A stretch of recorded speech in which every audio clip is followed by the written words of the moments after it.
Foster, and you're listening to Christmas with Quo. Before Paper Plane, we heard from Francis Rossi talking to me backstage at the Regent Theatre in Ipswich. I also had a chat with Rick Parfitt, and we'll hear that conversation after another Quo classic. Rick Parfitt, welcome back to Ipswich. Thank you. An old haunt of yours?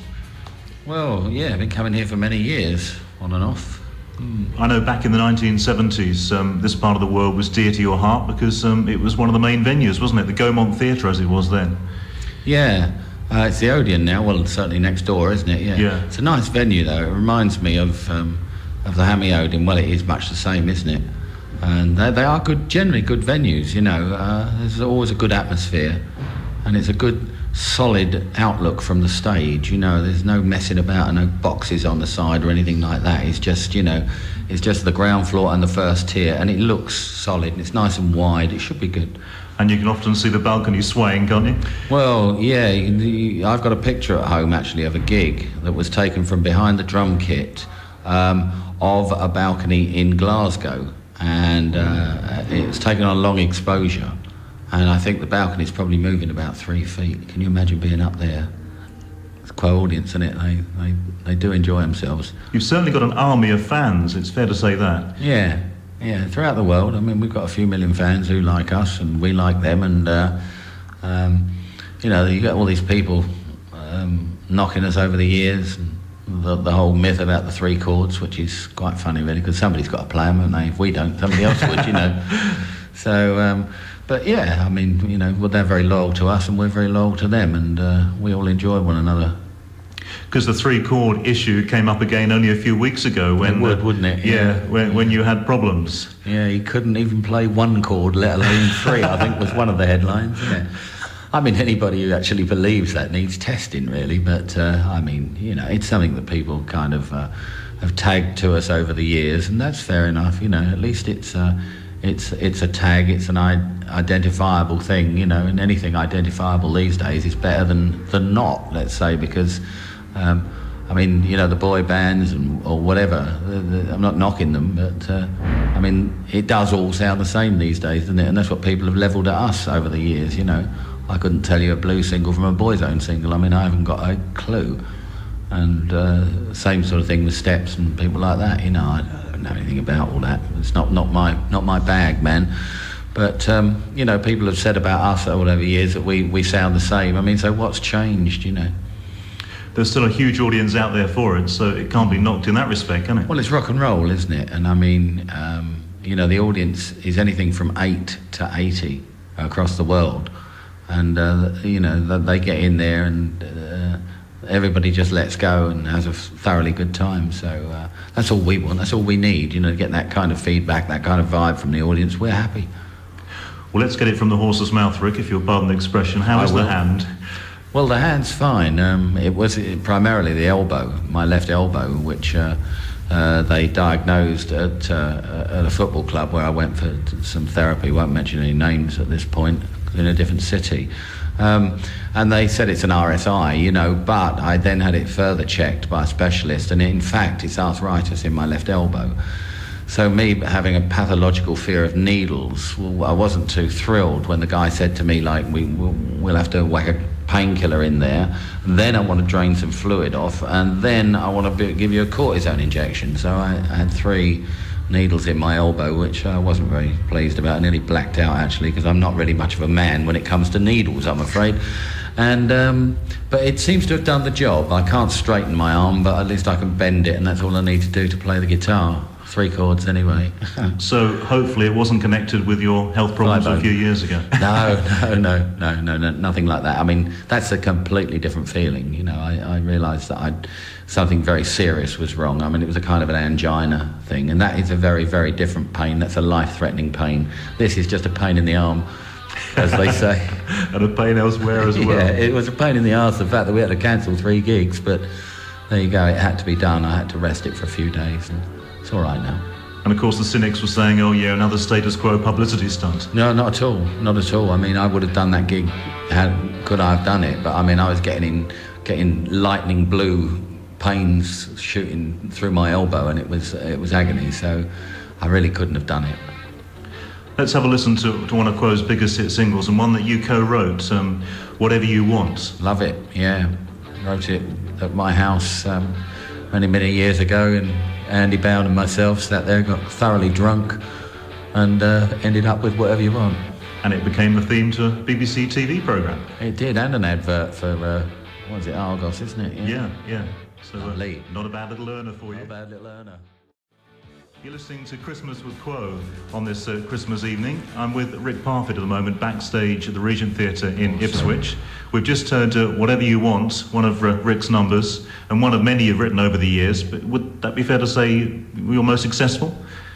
Oh, in terms of commerciality, yeah. It was a good song. It kind of lends itself to anything, really. You know, it's advertised anything from banks to petrol stations to Argos, you know. And yeah, it was a great song. It still is. I mean, it's loved on stage as well. It's one of those that you have to do live. I mean, you cannot leave it out. It's like kind of like rocking all over the world, really. It's got to be done. Yeah, we'll talk about rocking all over the world a bit later, but if we can go back to your health problems from a few years ago with your quadruple heart bypass. Yeah. You had the initial scare, did you not, at Norwich City Football Club? No, the other way round. Oh, yes, I did. You're absolutely right. Yeah, we were down there doing some publicity because we were due to do a gig at the stadium, and I got out on the pitch and started kicking a couple of balls around. I won't tell you whose exactly, but footballs, that is. And I got this pain that I'd never experienced before, and that was the first time I felt it. And then I went in the gym after that and I felt it again. And then a few days later, as I remember it, it really arced right across my shoulders and across my chest. And I thought, well, this is serious. And I went and saw the doctor, and less than 24 hours later, well, in fact, about 9 hours later, they operated on me and just said it couldn't wait. I would have died within 24 hours, apparently, which is a bit frightening. But I'm okay now. I've been replumbed and I've had a midlife service, as I call it, and I'm good as new, you know. I take it you've had to change your lifestyle to some degree. To some degree, yeah. I've stopped smoking, and I don't drink as much as I used to, and I eat properly now. I just generally look after myself a bit more, you know. But it wasn't until about a year ago I actually stopped smoking. I was still smoking 40 a day. I mean, really stupidly, but I was. But I've stopped all that now, so... Do you feel better for it? No, not really. I'd murder you for a fag. You got fag?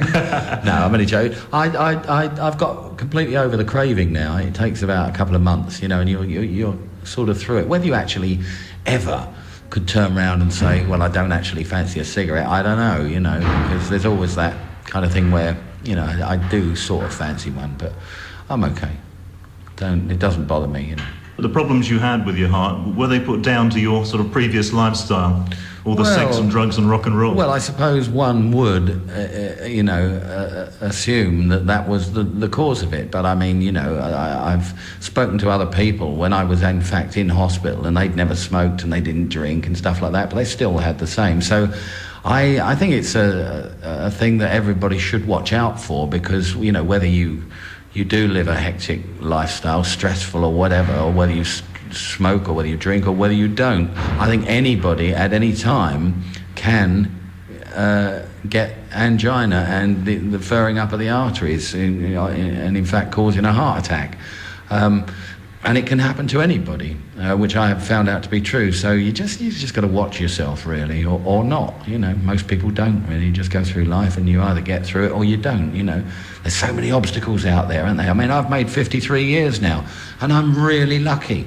You know, you can get run over by a bus. There's so many ways that we can get sort of killed or die, and I think I'm, you know, these days I've done very well to get to 53, and so every day's a new day for me now. You've got a few badges on your leather jacket. I noticed one there, Golden Oldie. Yeah, well, that's true, isn't it? And also one from Butlins Mineheads. Yeah, that's an old original Butlins. When you used to have a holiday there years ago, you used to get these nickel badges, and they're the real thing. Of course, you can't get them anymore. You know, they're too ornate, really, and people don't go to that kind of length anymore to produce a nice badge. But that is an actual one from when Francis and I were at Minehead in 65 when we met, and I've had that ever since, yeah. Lovely.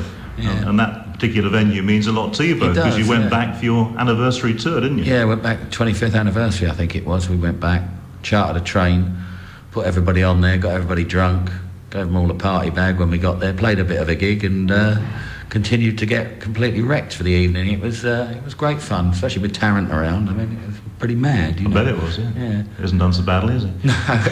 No. Now, Rockin' All Over the World, you mentioned earlier, we're just about to play that, Rick, and it's one that John Fogerty wrote. Yeah. How did you get hold of that song? Well, I was driving home from town one night, and I just heard it on the radio, and funny enough, I mean, I hadn't heard it before, and I thought, Christ, I like this, you know. I like a lot of Fogerty's stuff anyway, but I particularly like it, and I just thought it would be good for us, and I couldn't believe that it hadn't been a hit for John Fogerty in England. So I checked it out, and in fact it hadn't, and I thought, well, this would be great, so I suggested it, and nobody was really that keen to do it. We were just off to Sweden to do an album, and we did the album, and I said, well, you know, are we going to do this? Anybody fancy this track? You know, let's just give it a go. And it was, in fact, the last track we recorded. And the rest, as they say, you know, the album ended up being called Rockin' All Over the World. And the song was the hit throughout the world that it was. And you can't play a gig now without playing that, can you? No, you can't, really. I mean, people wait for it, like they do Down, Down, you know, whatever you want, Rockin', various others. Rick, that particular track from Status Quo opened Live Aid, didn't it, back in 1985? Correct, What are your memories of that day? Well, fantastic memories before we went on. I mean, I was actually quite nervous because we'd never, in fact, at that point, played in front of that many people at one time. There was about 85, 90,000 in front of us, which is like awe-inspiring. I mean, it's quite incredible. When you hear your name mentioned, you know, it's 12 o'clock here and whatever it was in America, and here we go, and here's Status Quo. It was amazing to walk out there, and until you actually got out on the stage, you couldn't appreciate the gravity of the whole thing. You know, all those people going berserk, and the whole pit in front of you just full of cameras, and all of a sudden you kind of realise that the whole world is watching you, you know, and it's there was a bit of a nerve-wracking moment, but and we played terribly. I mean, we were really unrehearsed and we were really bad, but nobody seemed to care. It was just a magical day, you know, and I'm very, very pleased that we were part of it. Because prior to that, it hadn't been the best of times for Status Quo. Personnel problems, Alan Lancaster.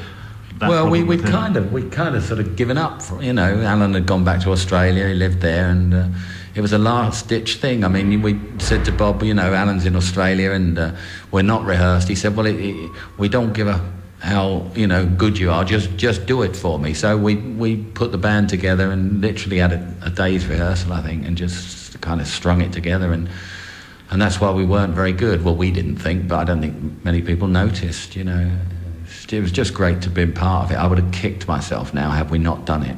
Because you were part of the Band-Aid single as well, weren't you? That's from right. A few months earlier. Yeah, vaguely remembered something on there. Yeah, that was one of those fun days, really. That's all I'll say on that, really. And just like several other bands on the bill, it certainly gave you a new lease of life. I'm thinking also of Queen. I mean, after that, Queen, you know, became a huge band again, didn't they? Well, it was Queen's Day. Yeah. I mean, they had a fantastic... I mean, fair to say, I mean, they were rehearsed up and everything, but they were great, and they had the best spot. Around about past 7, 8 o'clock or something, or a tad earlier than that, I can't remember. But they had the fantastic spot, and did they tear the place up? But I mean, great on them, you know, because they are a fantastic band. They were so mega. One of the best bands I've ever seen, along with Slade. Slade were a great live act, and so were Queen. And just got great memories of them, you know, of being them on stage, and they were just magic. They were great.